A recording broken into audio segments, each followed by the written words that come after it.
29वां वचन में जब हम देख रहे हैं, परमेश्वर पूछ रहा है कि तुम लोग अपने पैरों से मेरा अपमान कर रहे हो, तुम लोग क्यों पांव तले रोंदते हो, और तू क्यों अपने पुत्रों का मुझसे अधिक आदर करता है। यहां पर हमें पता चलता है कि क्यों ये लोग याजक का काम कर रहे हैं मगर परमेश्वर को नहीं जानते। परमेश्वर को इसलिए नहीं जानते क्योंकि एली जो है अपने पुत्रों को इतना आदर कर रहा है, वो परमेश्वर को छोड़ दिया, इन लोगों को आगे रखा है। क्या कभी आपने ऐसे लोगों को देखा है जो अपने बच्चों से इतना प्यार करते हैं कि उनको करेक्ट ही नहीं करते हैं? देखा है आप लोगों ने?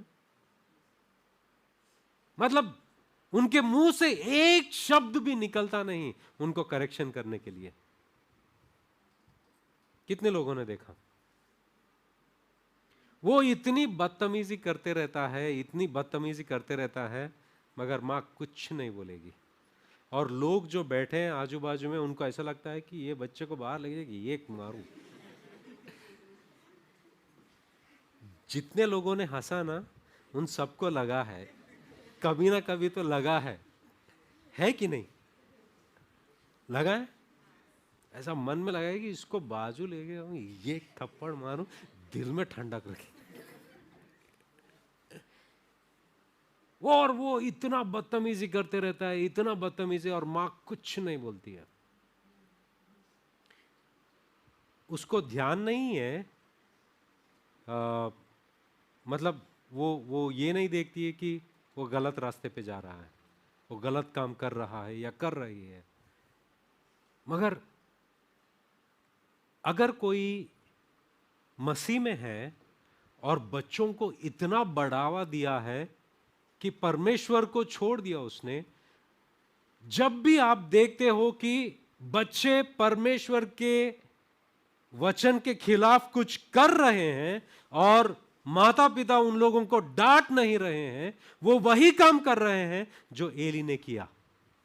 बच्चों को इतना आदर दे रहे हो और परमेश्वर को नहीं। और परमेश्वर यही पूछता है कि और तू क्यों अपने पुत्रों का मुझसे अधिक आदर करता है।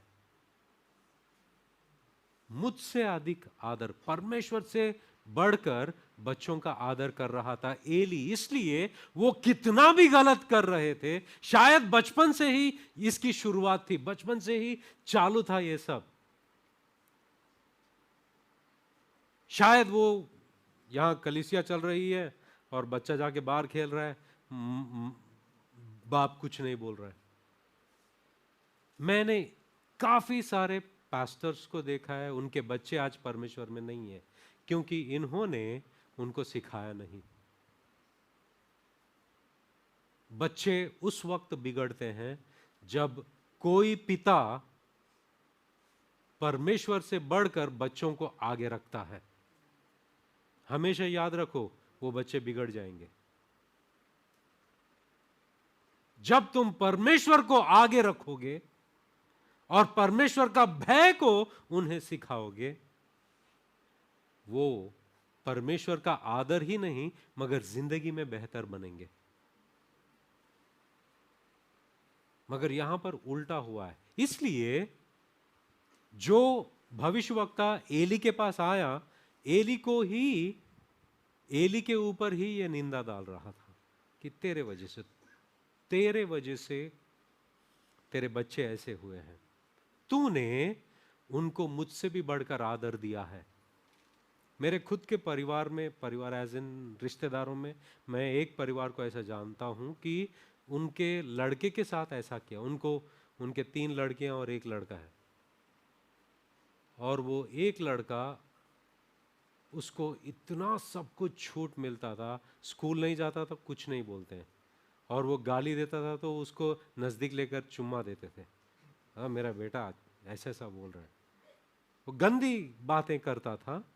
फिर भी माँ बाप को पता नहीं वो क्या होता है उनको कि उनको गलत ही नहीं लगता है। और वो लड़का आज कुछ नहीं कर रहा है। आज ये लोग रोते हैं, देखो उनके बच्चे ऐसे, उनके बच्चे ऐसे, मगर वो आज भी स्वीकार करने के लिए तैयार नहीं है कि गलती उनकी थी। एली के पास वो व्यक्ति आया यही बात कहने के लिए कि तू क्यों अपने बच्चों को मुझसे ज्यादा आदर देता है, क्योंकि वो लोग कुछ भी कर रहे हैं, तूने उसे डांटा नहीं, उन लोगों को डांटा नहीं।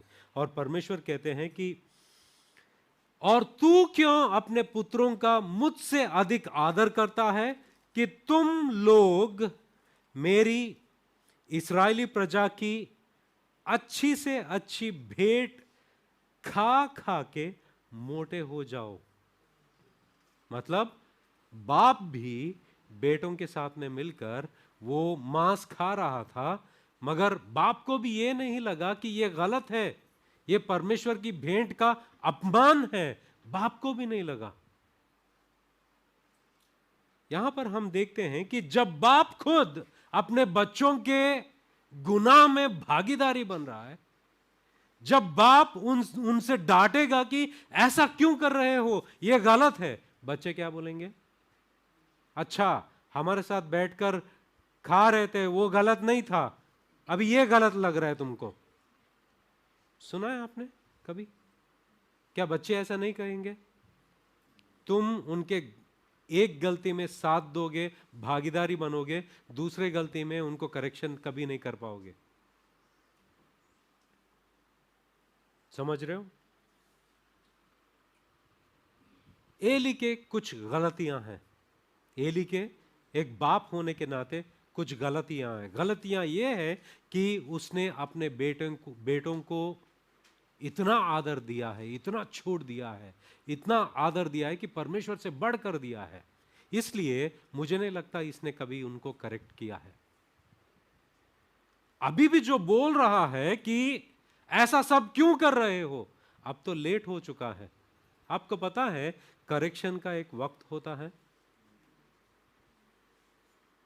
करेक्शन का एक समय होता है, वो समय पार होने के बाद में करेक्शन किया नहीं जाता। हम नीति वचन में देखते हैं,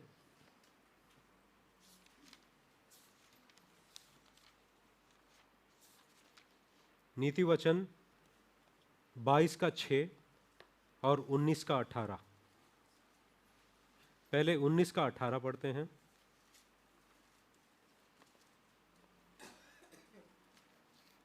नीति वचन 19 का 18, यहां पर यह लिखा है कि जब तक आशा है तो अपने पुत्र की ताड़ना कर। मतलब जब तक उम्मीद है कि वो बदलेगा, तब तक तू उसको करेक्शन कर, क्योंकि एक वक्त आएगा वो समय बीत जाएगा, आप करेक्शन नहीं कर पाओगे। हमेशा याद रखो करेक्शन का वक्त है। इसलिए बुजुर्गों ने यह कहा कि जब पौधा है तभी उसके बाजू में एक लकड़ी रखते हैं ताकि ये सीधा जाए। जब वृक्ष बनने के बाद में उसको सीधा करने की कोशिश कर पाओगे? नहीं। और वचन भी वही कहता है कि करेक्शन का एक समय है, वो समय छूटने के बाद में आप करेक्शन नहीं कर पाओगे। मैं सभी माँ बाप को यही कहता हूं कि अभी जब तुम्हारे बच्चे छोटे हैं तभी उनको करेक्शन करो, क्योंकि वो समय बीत जा रहा है, चले जा रहा है, तुम्हारे हाथ से निकल जा रहा है, बाद में करेक्शन कभी नहीं कर पाओगे। और एक वचन 22 का 6, लड़के को उसी मार्ग की शिक्षा दे जिसमें उसको चलना चाहिए, और वह बुढ़ापे में भी उससे ना हटेगा। मतलब बुढ़ापे में भी, मतलब वो बड़ा होने के बावजूद भी उस बात से नहीं हटेगा। मतलब उसका करेक्शन कब होना चाहिए? जब वो बच्चा है तभी। करेक्शन का टाइम है। जब एली आकर अपने बच्चों के साथ में बात कर रहा था, वो टाइम निकल गया, करेक्शन का टाइम निकल गया। दूसरी बात, जब वो खुद उनके गुनाहों में शामिल है, उनके साथ में बैठकर खा रहा है और साथ में सब लोग मोटे हो रहे हैं, अब वो आकर कह रहा है कि ये गलती मत करो, वो गलती मत करो। क्यों सुनेंगे? क्या वो बच्चे सुनेंगे? क्या वो बच्चे सुनेंगे? अगर आप खुद गंदे अल्फाज इस्तेमाल करते हो और अपने बच्चे को बोल रहे हो कि ऐसा नहीं बात करते, बच्चा क्या बोलेगा? अच्छा, हाँ, ऐसा नहीं बात करते। फिर तुम क्यों कर रहे हो? अगर खुद आप बच्चों के लिए एक मिसाल नहीं बनोगे, ये आप खुद बच्चों को परमेश्वर के करीब आने से रोक रहे हो। आपको पता है यीशु मसीह ने क्या कहा? मत्ती का सुसमाचार 18, मत्ती का सुसमाचार 18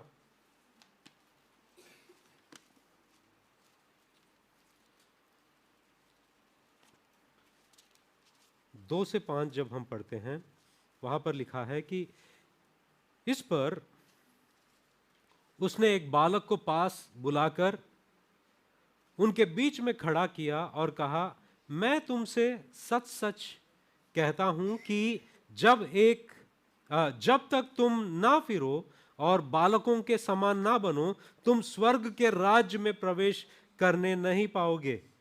जो कोई अपने आप को इस बालक के समान छोटा करेगा, वह स्वर्ग के राज्य में बड़ा होगा। और जो कोई मेरे नाम से एक ऐसे बालक को ग्रहण करता है, वह मुझे ग्रहण करता है। वचन 6, पर जो कोई, ध्यान से सुनो, पर जो कोई इन छोटों में से जो मुझ पर विश्वास करते हैं, एक को ठोकर खिलाया, एक को ठोकर खिलाए, उसके लिए भला होता कि बड़ी चक्की का पाट उसके गले में लटकाया जाता और वह गहरे समुद्र में डुबाया जाता। ठोकर का कारण, अगर एक माता पिता खास वो खुद अपने बच्चों के ठोकर खाने का कारण बन रहे हैं, उनके लिए क्या बेहतर होगा? क्या वो ठोकर का कारण बन सकते हैं? हाँ, अगर बच्चा गंदी अल्फाज इस्तेमाल कर रहा है, वो किनका फॉल्ट है? उसके लिए ठोकर का कारण कौन है? यीशु मसीह किन्हें जिम्मेदार ठहराता है? माँ बाप को। और भी वचन आप देख सकते हो, 10वां वचन भी देख सकते हो आप।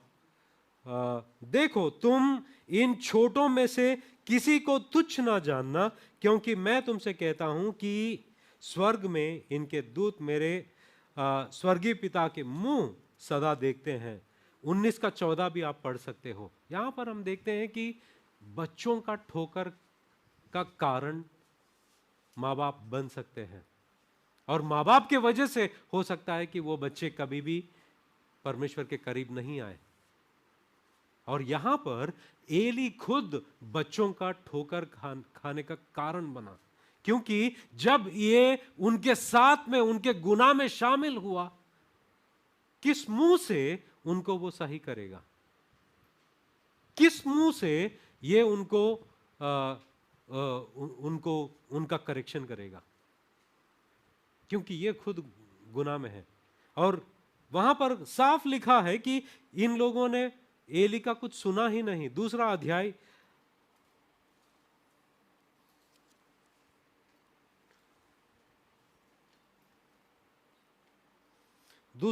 में जब हम पढ़ते हैं 25वां वचन, आखिरी भाग, तो उन्होंने अपने पिता की बात ना मानी। उन्होंने अपने पिता की बात ना मानी, but they would not listen to the voice of their father. उन्होंने अपने पिता की बात मानी नहीं। क्यों मानेंगे? वो मानेंगे नहीं। और हम क्या देखते हैं एक पिता की गलतियों के बारे में? पहली बात हम ये देखते हैं कि जब वो बच्चे थे तब से एली ने उन्हें करेक्शन नहीं किया। करेक्शन ना करने की क्या वजह थी? एली ने उनको इतना आदर दिया, परमेश्वर से बढ़कर आदर दिया, इसलिए उनके जिंदगी में परमेश्वर का भय नहीं है। और एली खुद उनका ठोकर का कारण बना। एली खुद ठोकर का कारण इसलिए बना क्योंकि उनके गुनाह में यह भी शामिल था, इसलिए ये उनको उनकी गलतियों को सुधार नहीं सका। इसके वजह से क्या हुआ? परमेश्वर दंड देते हैं। आगे जाके दूसरा शमूएल में पहला शमूएल दूसरा अध्याय में जब हम पढ़ते हैं 30वां वचन, 30वां वचन में परमेश्वर कहता है, इसलिए इस्राएल के परमेश्वर यहोवा की यह वाणी है कि मैंने कहा तो था कि तेरा घराना और तेरे मूल पुरुष का घराना मेरे सामने सदैव चला करेगा। ये किसने किसके साथ कहा? यहोवा परमेश्वर ने हारून से कहा कि तेरे और तेरे घराने के लोग सदा मेरी सेवा करते रहेंगे। मगर जब एली की बात आई, एली से कहा तेरा वंश मेरे सामने कभी खड़ा नहीं रहेगा। यहां पर हम वचन देखते हैं कि परंतु अब यहोवा की वाणी यह है कि यह बात मुझसे दूर हो, क्योंकि जो मेरा आदर करे मैं उसका आदर करूंगा। मतलब जो कोई इंसान मेरा आदर करेगा मैं उसका आदर करूंगा। एली ने अपने बेटों को आदर किया, परमेश्वर को आदर नहीं किया। हमेशा याद रखो, परमेश्वर का वचन जो कहता है अपने बच्चे को उसके अनुसार सिखाओ और चलाओ। मगर उसकी बच्चों की सुनने लगोगे और उनकी इच्छाओं को बढ़ावा देते रहोगे, वो परमेश्वर से दूर चले जाएंगे। आप बाद में रोकर कोई मतलब नहीं। यहां पर परमेश्वर कहता है कि जो कोई मेरा आदर करेगा मैं उनका आदर करूंगा। जो कोई मेरा आदर करेगा मैं उनका आदर करूंगा, और जो मुझे तुच्छ जाने वे छोटे समझे जाएंगे।